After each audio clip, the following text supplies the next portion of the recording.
vital issues. I now turn to the ranking member, Mr. Ryan, and recognize him for 10 minutes for his opening statement. Mr. Ryan. Thank you, Mr. Chairman. Before discussing health care and reconciliation, I want to begin by thanking you for continuing this committee's tradition, for allowing a full and fair debate and giving the minority the opportunity to offer motions in committee to modify this reconciliation bill. You've always been a gentleman, and I want to simply say at the beginning of this process, thank you for continuing to be one. Thank you, sir. Today in this committee, we begin what might be the final chapter of this health care debacle.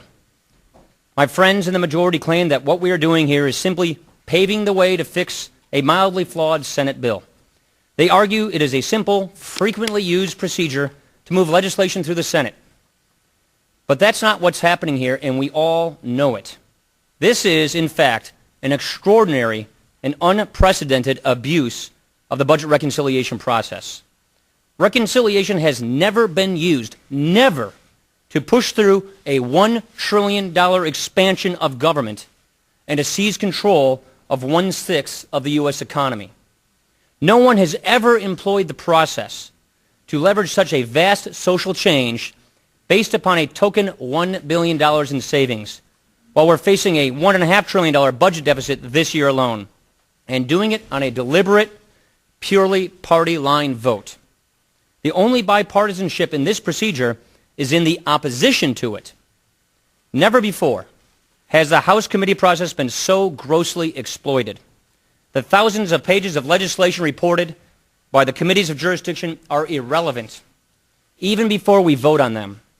We will report these provisions right here as the process requires, and then they will all be stripped out, discarded, tossed on the ash heap, and then the real legislation will get written under the cover of the Rules Committee. In other words, we are right here creating a legislative Trojan horse in which a handful of people, hidden from public view, will reshape how all Americans receive and pay for their health care. And then it will be rushed to the floor, and members will be forced to vote on it to beat another artificial political deadline. We've also learned that the House might try to pass this 2,700-page Senate bill and send it to the President without actually voting on it. It appears that you are going to deem passage of the Senate bill in the rule. Last week, in a stunning and revealing statement, Speaker Pelosi said, and quote, "We have to pass the bill so that you can find out what's in it," end quote. This is the vaunted transparency that the President promised? The arrogance, the paternalism, the condescension to the American people is just breathtaking. This is not just a simple fixer bill either. This is the linchpin for health care. It's the vehicle for the backroom deal that will buy the votes so the House can pass the Senate health care bill, which then supposedly will be amended by this bill. To put it another way, if this process fails, the whole health care house of cards collapses. Of course, the real reason we are all sitting here in this room is because of one man, Scott Brown. We are here because Scott Brown won his election and got elected to the United States Senate, sent there by the people of Massachusetts. You can't pass this health care bill the right way, and so now you pass it the Washington way. We are not governing here today. We are greasing the skids for an abuse of the budget procedure intended to control the size of government, not expand it. But the stakes here go beyond the details of the legislative process and even the integrity of our constitutional duties. Let's consider the underlying health care legislation itself. Using the President's proposal, because it's built upon the same philosophy as the House and Senate health care bills.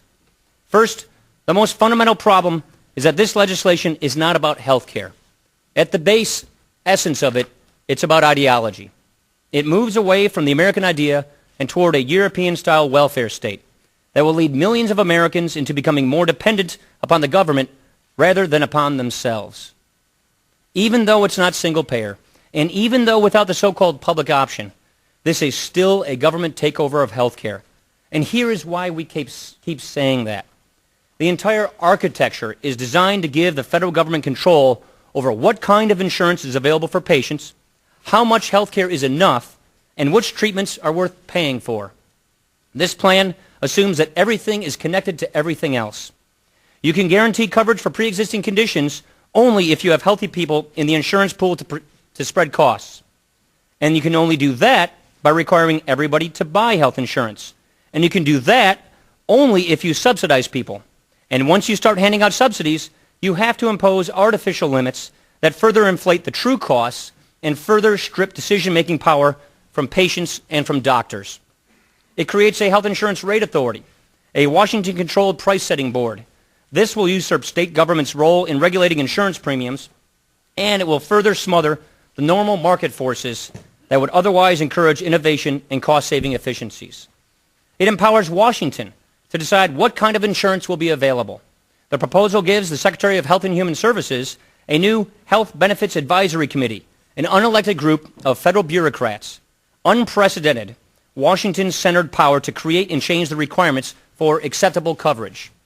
It gives the U.S. Preventative Services Task Force new powers to further limit patient choice, allowing the Secretary of HHS to unilaterally deny payment for prevention services contrary to task force recommendations. It empowers a comparative effectiveness board created by last year's stimulus bill that will restrict providers' decisions about what treatments are best for their patients. Let's take a quick look at the price tag. As I pointed out at the Blair House Summit a few weeks ago, the reality of this bill violates the President's promise that this legislation will, quote, not add a dime to our deficit, close quote. My friends will say the CBO has scored this overhaul and said it reduces the deficit. Here in this committee, we work with CBO every single day. They are great, hardworking people, very good professionals, and they do their work very, very well. But let's be very clear. CBO's job is to score what is placed in front of them. The authors of the bill have gamed the system themselves, writing the smoke and mirrors right into the bill. When you strip away the gimmicks, the double counting, and the faulty assumptions, it is clear that this overhaul does not reduce the deficit and it does not contain costs. This charade, both today's blind markup and the entire past year of debate, is dispiriting in so many ways. There are real problems that need to be fixed in health care, and we could have done so in a bipartisan way. That's the shame of all of this. We agree on the key problems and agree that real reform is needed. Skyrocketing healthcare costs are driving families, businesses, and government to the brink of bankruptcy and leaving millions of people without adequate coverage. We agree on the need to address pre-existing conditions, realign the incentives of insurance companies with patients and doctors, and root out waste, fraud, and abuse. We agree on the problems, and even rhetorically on many of the same goals. Yet the past 12 months have crystallized the differences in approaching to fixing what's broken in healthcare. It didn't have to be this way, and it doesn't have to stay this way. At the Blair House Summit, Vice President Biden claimed that we aren't qualified to speak on behalf of the American people. I respectfully disagreed then, and I respectfully disagree now. We are representatives of the American people. We communicate every day with those we serve, and it's clear that they are engaged. The people we represent, and I suspect most of us here, passionately believe we need to fix what's broken in healthcare. But I don't believe that this is the way to do it. The abuse of the legislative process, the abuse of the Constitution, a massive government takeover of healthcare in America. This process is not worthy of your support. This is not worthy of your vote. Let's start fresh, and let's work seriously to address this issue, and let's do it together. Mr. Chairman, before we move on to the motions, I'd like to ask for the requisite 48 hours to submit minority views.